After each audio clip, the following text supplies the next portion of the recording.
বেগম খালেদা জিয়া ভদ্র মহিলা।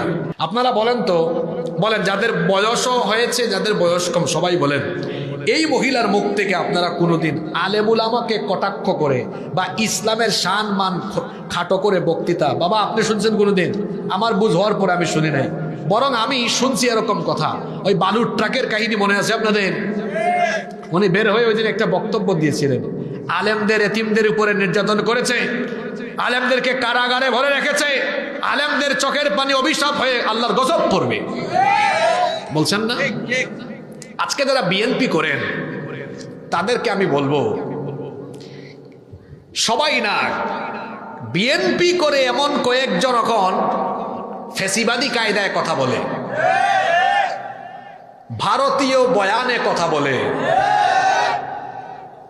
আপনার নেত্রীর কাছ থেকে কথা বলার তরিকা শিখেন। আপনার নেত্রী সারা জীবন আলেম উলামাদেরকে সম্মান করেছেন, আলেমদের সাথে পরামর্শ করে কাজ করেছেন।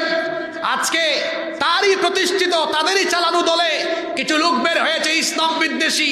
এরা বিএনপি প্রেমী নয়, ওরা হলো ভারত প্রেমী, ওরা ভারতের পাঁচটা গোলাম।